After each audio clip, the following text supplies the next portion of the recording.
Hello students. Hello मेरे प्यारे दोस्तों। आज हम बात करने वाले हैं सीटी स्कैन के हार्डवेयर कंपोनेंट के बारे में। सिंपल और इजी लैंग्वेज में हम बात करेंगे। सीटी स्कैन एक एडवांस इमेजिंग टेक्निक है जिसमें हम बात करते हैं 3D प्रोजेक्शंस के बारे में, क्रॉस सेक्शनल एनाटॉमी के बारे में, 3D क्रॉस सेक्शनल एनाटॉमी के बारे में, जिसमें हम बात करते हैं एक्सियल, कोरोनल और सेजाइटल। तीनों ही इमेज हमें सीटी स्कैन से मिलती है, सीटी स्कैन हमें बना के देता है।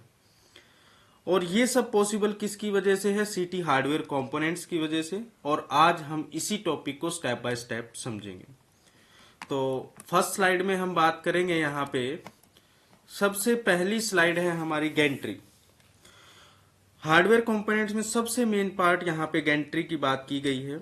और गैंट्री जो है वो एक सर्कुलर स्ट्रक्चर होता है, जो कि आपने देखा होगा एक राउंड शेप का स्ट्रक्चर जो होता है उसे हम गैंट्री कहते हैं, जिसके अंदर पेशेंट को एंटर किया जाता है।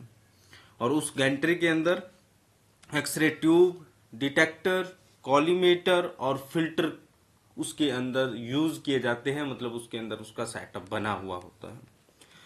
तो सीटी स्कैन जो होने वाली, अब जैसे हमने यहाँ पे बात किया, x ray tube use in CT have higher heat loading capacity up to 6 mega heat unit. यहीं पे इस गैंट्री के अंदर ही एक्सरे ट्यूब यूज होती है जिसकी कैपेसिटी 6 मेगा हीट यूनिट होती है, क्योंकि ये नॉर्मल एक्सरे ट्यूब नहीं होती, पावरफुल एक्सरे ट्यूब होती है जिससे पावरफुल एक्सरे जनरेट होते हैं। और गैंट्री जो वर्ड यूज किया गया है, ये स्पीड से पेशेंट के अराउंड रोटेट करती है और मल्टीपल एंगल में हमें इमेज लेने का काम करती है। अब जो ये एक्सरे ट्यूब की मैंने बात की आपके सामने की 6 मेगा हीट यूनिट की होती है, तो एक्सरे ट्यूब करती क्या है? रेडिएशन प्रोड्यूस करती है। नॉर्मल सी बात है, गामा रेज या एक्सरे फोटोन को प्रोड्यूस करती है। जब हमारी गैंट्री कंटिन्यूअस पेशेंट के अराउंड रोटेट करती है, तब उसमें जो एक्सरे ट्यूब है वहां से एक्सरे जनरेट होते हैं और वो पेशेंट से क्या होते हैं? पेनिट्रेट होते हैं। और दूसरा वर्ड मैंने डिटेक्टर यूज किया, उसके बारे में पढ़ेंगे, वो डिटेक्ट करने का काम करते हैं। इसकी हमने बात की, हीटिंग लोड कैपेसिटी भी ज्यादा होती है, इसलिए हमें कूलिंग सिस्टम की भी रिक्वायरमेंट होती है। तो आपने कहीं भी देखा होगा सीटी स्कैन रूम के अंदर एसी लगाना कंपलसरी और अनिवार्य होता है। ठीक है जी। अब हम बात करते हैं सेकंड, यहाँ पे बात किया गया कॉलीमेटर। अब आप समझेंगे कॉलीमेटर क्या है। जब आप एक्सरे डिपार्टमेंट में जाते हैं और जब किसी पेशेंट का एक्सरे करते हैं तो आप कॉलीमेटर यूज करते हैं, कितना एरिया कवर करना है, कितने पार्ट को स्कैन करना है और कहां तक का एरिया में लेना है। तो सेम ऐसा ही कॉलीमेटर यहाँ सीटी स्कैन के अंदर यूज होता है।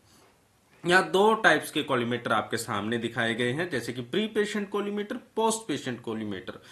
प्री पेशेंट कॉलीमेटर को आप पोस्ट एक्सरे ट्यूब कॉलीमेटर भी कह सकते हैं, जैसे कि यहाँ पे पोस्ट पेशेंट कॉलीमेटर और प्री डिटेक्टर कॉलीमेटर का है। तो सबसे पहले हम प्री पेशेंट कॉलीमेटर के बारे में बात करेंगे। इन्होंने कहा define slice thickness, reduce patient.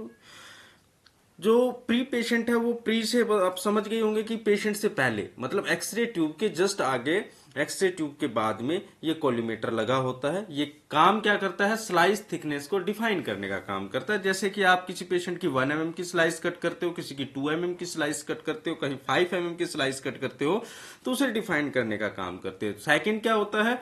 Scatter radiation को रिड्यूस करता है, मतलब पेशेंट डोज जो है उसको रिड्यूस करने का काम करता है, पर्टिकुलर एरिया को ही पेनिट्रेट कराने का काम करता है। अब सेकंड की बात करते हैं, पोस्ट पेशेंट प्री डिटेक्टर, मतलब डिटेक्टर से पहले लगे होते हैं और पेशेंट के बाद में लगे होते हैं कॉलीमेटर। आप समझ गए होंगे कि जब गैंट्री रोटेट करती है तो जहां पे एक्सरे ट्यूब होती है उसके अपोजिट में ही आपके डिटेक्टर होते हैं, बीच में पेशेंट होता है। पेशेंट से पहले एक्सरे ट्यूब आया तो यहाँ पे हमने प्री पेशेंट कह दिया, या फिर post X-ray tube detector collimator की बात की। जब हम बात करते हैं पेशेंट से नीचे की बात करते हैं तो पोस्ट पेशेंट और प्री डिटेक्टर कॉलीमेटर की बात की गई। ये पेशेंट के बाद आता है, ये बिल्कुल क्लियर है। जो डिफाइंड स्लाइस थिकनेस की बात की, ये भी रिडिफाइंड स्लाइस थिकनेस। जब 1 mm का ही हमने स्लाइस थिकनेस लेना है तो 1 mm का ही स्लाइस थिकनेस आएगा, ऐसा कोई फर्क नहीं पड़ता एक्सरे ट्यूब और डिटेक्टर में।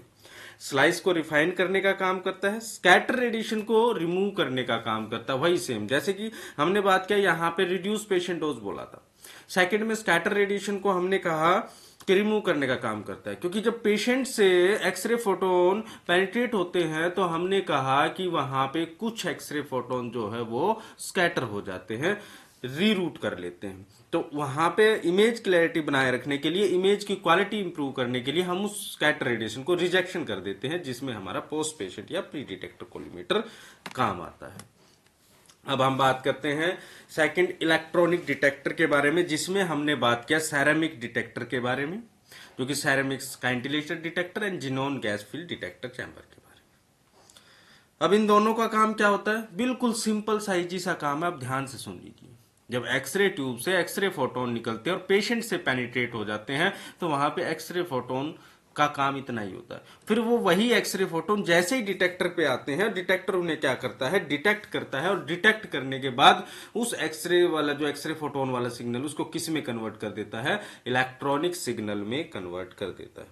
तो डिटेक्टर का काम क्या है? एक्सरे फोटोन को इलेक्ट्रिक सिग्नल में कन्वर्ट करने का काम किसका है? डिटेक्टर का है। इसी से ही तो जब इलेक्ट्रिक सिग्नल में कन्वर्ट नहीं होगा तो कंप्यूटर तक जाएगा कैसे? आप इस बात को माइंड में फिट कर लीजिए। तो डिटेक्टर इसीलिए एफिशिएंट है और इसीलिए हमें डिटेक्टर की रिक्वायरमेंट होती है। जितने बेटर हमने कहा डिटेक्टर होंगे, जितने अच्छे डिटेक्टर होंगे, उतनी ही अच्छी इमेज क्लैरिटी होगी। इस बात का ध्यान रखें आप। अब बात करते हैं फिल्टर के बारे में। फिल्टर में इन्होंने कहा बहुत से filter to compensate to oval round shape of organ and avoid error miscalibration of detector, जबकि इसमें वर्ड में लिखा हुआ और आप समझ गए होंगे। फिल्टर का काम क्या होता है? जब हमने कहा, जब हम एक्सरेज के बारे में पढ़ते हैं तो हम बोलते हैं कि characteristics of X-rays and continue of X-rays, जिसमें ब्रह्मस्टालिंग रेडिएशन, इस तरह की रेडिएशन के बारे में आप बात करते हो। तो यहाँ पे क्या होता है? जब एक्सरे फोटोन पास होते हैं तो वहां पे alpha, beta, gamma, low energy of X-ray, high energy of X-ray produce होती है। बट हमें रिक्वायरमेंट किसकी होती है? हाई एनर्जी ऑफ एक्सरेज की, जो हमारी पेशेंट की बॉडी से पेनिट्रेट कर जाए। उन्हीं एक्सरे फोटोन की हमें रिक्वायरमेंट होती है, क्योंकि उससे क्या होता है? हमारे इमेज की क्लैरिटी बेटर हो जाती है, स्कैटर रेडिएशन बहुत ही कम होती है। इसलिए यहाँ पे फिल्टर यूज किया जाता है। फिल्टर जो होता है वो बॉडी के शेप साइज से बना हुआ होता है, जैसे कि ओवल शेप साइज बताया। ये डोज को ऑप्टिमाइज करने का काम करते हैं।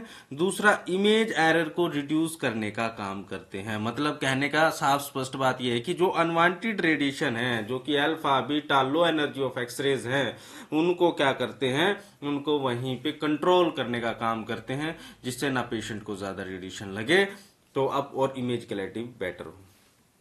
अब हम बात करते हैं सेकंड काउच के बारे में। काउच में भी बिल्कुल साफ स्पष्ट लिखा हुआ है कि लो एटॉमिक नंबर मटेरियल है, जैसे fibre, aluminium and motorised movement लिखा हुआ है। कहने का मतलब ये टेबल के बारे में बात करने वाले हैं, जो जहां पे हम हेड सीटी स्कैन करते हैं, जब हेड को प्रॉपर कंफर्ट फील कराने के लिए जो हम मोटराइज्ड मूवमेंट के साथ में जो हेड रेस्ट का यूज करते हैं, हम उसकी बात करने वाले हैं। तो कहने का मतलब ये है कि ये लो एटॉमिक नंबर होते हैं जब हम पेशेंट का स्कैन करते हैं, क्योंकि हमने कहा गैंट्री जो पेशेंट के अराउंड सर्कुलर रोटेट करती है, तो जब स्कैन होता है, अगर ये हार्ड ऑब्जेक्ट के, हार्ड मेटल या हाई एटॉमिक नंबर के होते, तो उसमें क्या होता है कि हमारी इमेज में कहीं ना कहीं आर्टिफैक्ट आ जाता। तो ये स्पेशल बनाए हुए होते हैं लो एटॉमिक नंबर से, एल्यूमिनियम फाइबर के, जिसकी वजह से ना तो हमारी इमेज में कोई आर्टिफैक्ट आता है और प्रॉपर तरीके से इमेज की क्लैरिटी बेटर दिखाई देती है और कोई भी प्रॉब्लम नहीं आती है। तो अब हम बात करते हैं आगे कंप्यूटर के बारे में। आपको मैं जो सीटी हार्डवेयर बता रहा हूं, आपको पॉइंट बाय पॉइंट आपको समझ आ रहा होगा। अगर कुछ समझ नहीं आए तो आप मुझे कमेंट में मैसेज कर सकते हैं और मुझे बता सकते हैं कि हमें ये वाला पॉइंट समझ नहीं आया, आपको उसका जवाब मिल जाएगा। कंप्यूटर की बात करते हैं, कंप्यूटर के बारे में सब जानते हैं, छोटे से छोटा बच्चा जानता है। बट यहाँ पे क्या है? यहाँ पे reconstruct the image using database. देखो मेरी बात सुनना, डिटेक्टर का सबसे मेन पॉइंट था यहाँ। डिटेक्टर से एक्सरे फोटोन जो थी, हमने वो डिटेक्टर ने डिटेक्ट की। डिटेक्टर ने जैसे ही डिटेक्ट किया, जो कि डिटेक्ट करने के बाद क्या हुआ, उसको इलेक्ट्रॉनिक सिग्नल में कन्वर्ट कर दिया, और वही इलेक्ट्रॉनिक सिग्नल कहाँ आया? आपके कंप्यूटर पे आया।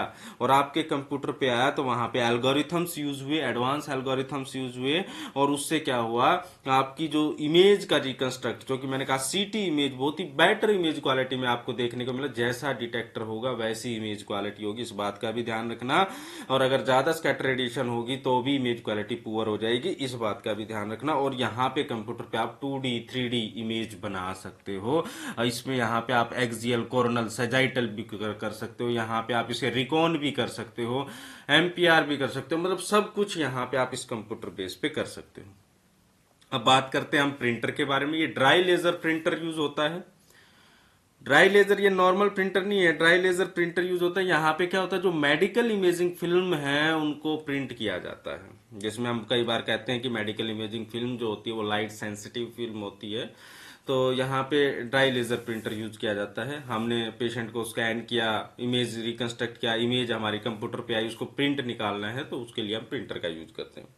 यूपीएस के बारे में आप सभी को पता होगा, आपने 10th स्टैंडर्ड से पहले तक पढ़ा होगा आप सबने कि यूपीएस का काम क्या, पावर बैकअप का काम होता है। जब अगर लाइट चली जाए तो हमारा जो सिस्टम्स है उसको चलाने के लिए, लाइक कंप्यूटर, प्रिंटर, इन सबको चलाने के लिए हमें यूपीएस की रिक्वायरमेंट होती है कि अचानक से शट डाउन ना हो और हमारा जो सॉफ्टवेयर है वो क्रैश ना हो जाए। जबकि सीटी स्कैन जो मशीन है वो आपके यूपीएस वगैरह पे नहीं चलती, उसके लिए आपको 3 पावर फेज की सप्लाई की रिक्वायरमेंट होती ही होती है, इस बात का ध्यान रखें।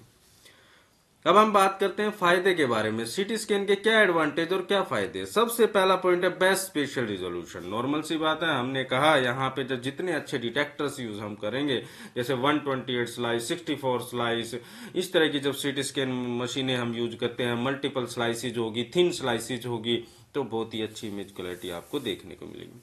3D image of organ without supreme position of underlying organs, मतलब यहाँ पे आप 3D बना सकते हो। 3D जैसे कि आप किसी भी पर्टिकुलर पार्ट का आप 3D बना लीजिए। लाइक जैसे हमने बात किया एंजियोग्राफी की बात कर सकते हैं, 3D में हम बात करें पूरे स्केलेटन सिस्टम का, किसी का भी आप 3D बना सकते हो। किसी तरह का कोई सुप्रीम पोजीशन नहीं होगा, सभी इमेज जितनी भी आपकी 2D इमेज है, या फिर हमने बात किया एक्सियल, कोरोनल, सैजाइटल, आप कैसे भी कन्वर्ट करके बना सकते हो। 3 डायमेंशन में आपको इमेज देखने को मिलेगी।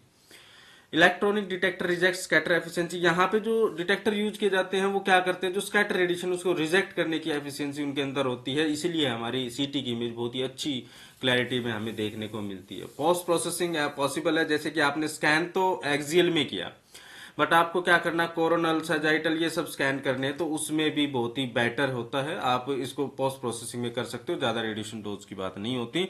Disadvantage, high radiation dose to patient. देखो नॉर्मल सी बात, आप compare to x-ray, compare to other किसी पर्टिकुलर डेक्सा, या फिर हम बात करते हैं फ्लोरोस्कोपी, कंपेयर करते हैं, तो कहीं ना कहीं हाइयर रेडिएशन डोज होती है पेशेंट के लिए। इसलिए हम क्या होता है कि पेशेंट को जब कोई सीवियर कंडीशन होती है तभी हम जाके क्या करते हैं, पेशेंट का सीटी स्कैन कराते हैं। तो थोड़ा सा रेडिएशन डोज पेशेंट हाई है, ये एक छोटा सा डिसएडवांटेज है, इसके अलावा और कोई डिसएडवांटेज नहीं होता है। तो यहाँ पे आपके सीटी कंपोनेंट ऑफ हार्डवेयर का लेक्चर कंप्लीट होता है। अगर कोई भी डाउट, क्वेश्चन, एरर कुछ भी रहा हो तो वो आप मुझे कमेंट कर सकते हो, और अगर आपको ये वीडियो पसंद आई है तो आप इस चैनल को लाइक, शेयर, सब्सक्राइब करें, और नेक्स्ट लेक्चर के साथ हम नेक्स्ट वीडियो में मिलते हैं आपके साथ। धन्यवाद। जय हिंद, जय भारत।